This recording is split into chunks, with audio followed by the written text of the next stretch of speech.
스케치업에서 곡선벽을 한번 만들어 보도록 하겠습니다. 곡선벽 만드는 방법을 총 2가지 방법으로 해볼 건데요. 첫 번째 방법부터 들어가 보도록 하겠습니다. 첫 번째 방법을 사용하기 위해서는 처음에 이 곡선벽이 들어갈 원을 조금 만들어 줍니다. 원을 만들어서요. 원을 만든 다음에 이렇게 Find Center를 체크를 해주시면 이렇게 원점이 이제 중점이 표시가 됩니다. 중점이 표시된 걸 토대로 이 가운데 포인트를 토대로 라인을 통해서 원을 절반으로 그어주시면 되겠습니다. 그럼 반원이 각각 셀렉이 되죠. 자, 셀렉이 된 거를 이제 그룹을 잡고요. 그룹을 두면 이제 나중에 생길 다른 모델링과 같이 겹치지가 않겠죠. 합쳐지지도 않을 겁니다. 그래서 그룹을 하는 겁니다. 그래서 이제 이 그룹 안에 들어오셔서 이 위에 있는 반원의 선만 클릭을 합니다. 선만 클릭을 하고 복사를 합니다. 컨트롤 C 해서 복사를 합니다. 자, 복사를 해서 이 그룹 밖으로 나왔어요. 그룹 밖으로 나온 다음에 Paste in Place 제자리 붙여넣기를 통해서 제자리에 붙여넣기 합니다. 그러면 그룹 밖에 같은 위치에 반원의 선이 생기게 되겠죠. 이 선이 중요합니다. 이 선을 가지고 이제 저희는 이제 작업을 할 거고요. 일단 얘를 그룹을 지어두고 그룹을 지어놓습니다. 자, 그리고 여기에 이제 저희는 뭐를 할 거냐면 이 테두리를 조금 만들어 줄 겁니다. 이 반벽선의 이 곡면벽이 만들어질 이 약간 가이드라인이라고 해야 되죠. 가이드라인 같은 박스를 하나 만들어 줄 겁니다. 자, 그래서 저는 선을 하나 그었고요. 이 선을 기준점을 잡기 위해서 이 끝 지점에 선을 복사를 한 다음에 여기에 맞춰서 박스를 그어 주시면 될 겁니다. 그러면 이렇게 쭉쭉 되고 이제 푸시풀 내가 원하는 높이만큼만 푸시풀을 하고 푸시풀 한 다음에 이제 이 면들을 다 지워 주시면 되겠죠. 선만 남기고 면들만 남겨주시면 이 가이드라인이 될 겁니다. 이 가이드라인에 맞춰서 이 곡선이 이렇게 쭉 따라갈 겁니다. 네, 이 곡선을 만들기 위해서는 왼쪽에 지금 보시면 Two Point Arc라고 있습니다. Two Point Arc를 클릭을 하셨어요.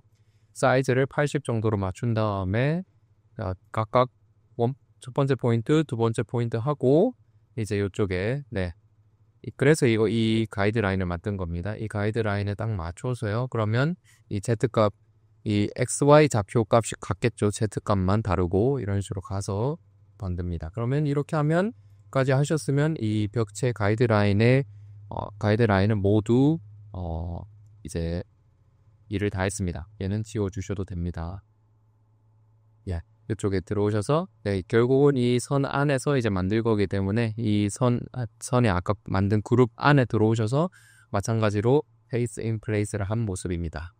커비로트를 하기 위해서는 이제 이 선들이 조금 필요한데요.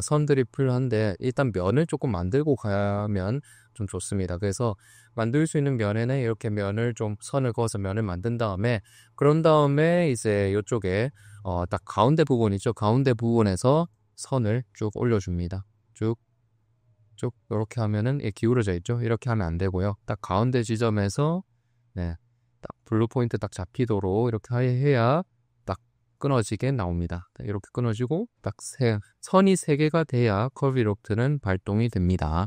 이렇게 하신 다음에 커비로프트의 맨 마지막 포인트 요거 아이콘을 클릭을 해주시면 이렇게 균일한 세그먼트에 맞춰서 면이 채워지게 됩니다. 이렇게 되면 이제 더블 클릭하시면 생성되고요. 마찬가지로 이쪽에서도 클릭 하시고 똑같이 하시면 되겠죠. 그리고 필요 없는 면들은 지워주시면 이렇게 깔끔하게 되는 것을 볼 수 있습니다. 자, 된 거는 한 터트려 주시고 이제 합쳐주면 되는데 얘네들은 그냥 전체 그룹으로 잡아도 되겠죠. 이 선만 없으면 이제 면이 되는 거니까 이렇게 작업을 하시면 되겠습니다.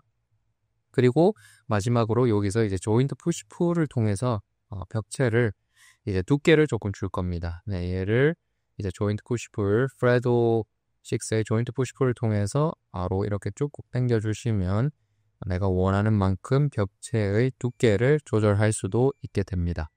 쉐입밴드라는 루비를 쓸 겁니다. 똑같이 원에서 반구의 이 선만 따옵니다. 선만 따오고요. 선만 따오는데 여기서 봤을 때 디폴트 트레이를 한번 보니까 arc length라고 해서 곡선의 길이가 나오고 있습니다. 이 15708을 잘 기억을 해두고 옆에서 그룹 밖에 나와서 옆에서 직선 위 레드 축에 평행하게 선을 15708만큼 만들어줍니다. 자, 이 선은 하나 더 필요하기 때문에 복사를 해서 똑같은 위치에서 복사를 해서 이어줄 겁니다. 이렇게 쭉쭉 갈 겁니다. 자, 얘를 이제 두께를 저희가 곡면 벽이잖아요. 그래서 이 직선 벽을 먼저 만들어주고 얘를 휘울 겁니다. 그렇게 생각하시면 되고요. 그럼 이 직선 벽을 만들고 내가 원하는 높이까지 만든 다음에 얘를 이제 내가 원하는 형태로 좀 성형을 해야 되겠죠. 그래서 투포인트 아크를 통해서 지금 바꾸고 있습니다. 이런 식으로 내가 원하는 만큼 얘를 휘어줄 겁니다. 네. 얘를 휘어주기 위해서는 이렇게 이 선이 하나 필요해요. 그러니까 곡선에 따라갈 선도 필요합니다. 그래서 이 곡선에 따라갈 벽은 이렇게 만들어주고 그 밑에다가 바로 밑에다가 곡선을 따라갈 벽의 길이에 해당하는 선을 여기에 딱 맞춰서 넣어주시면 되겠습니다. 자, 여기서 이제 곡선에 따라갈 선이 필요하죠. 얘를 마찬가지로 복사를 해서요. 대자리 붙여넣기 한 다음에 이 레드 축에 평행하게 배치해 주시면 되겠습니다. 자, 그러면 모든 준비는 완료됐습니다. 이제 Shape Bender라는 루비를 이제 실행하기 전에 객체를 먼저 선택을 합니다. 선택을 하고 Shape Bender를 클릭하면 네, 이제 마우스가 이렇게 일직선으로 바뀌어요. 일직선으로 바뀐 것은 아까 저희가 곡선에 따라갈 벽 밑에 놔둔 선 있죠. 이 선을 클릭하시면 됩니다. 클릭하시면 스타트와 엔드 포인트가 되면서 마우스가 이제 약간 곡선 형태로 바뀝니다. 그러면 이 곡선을 선택을 하시면 됩니다. 그러면 이렇게 썸네일이 이렇게 미리 보기가 나오게 되고 얘를 통해서 스타트와 엔드 포인트가 이렇게 들어오는구나 하시면 되겠습니다. 이 상태에서 모두 만족하셨다면 더블 클릭하시거나 엔터 누르시면 이렇게 곡선벽이 바로 만들어지게 됩니다. 자, 여기서 이제 바로 저쪽에 복사 붙여넣기 해주시면 이제 완벽한 곡선벽이 만들어지게 됩니다. 자, 여기까지 두 가지 방법으로 한번 알아봤습니다. 여러분들도 한번 해보시고 더 궁금한 점 있으시면 아래 댓글에 문의 내용 적어주시면 되겠습니다. 여기까지 쭈엠이었습니다. 모두들 행복한 하루 되세요.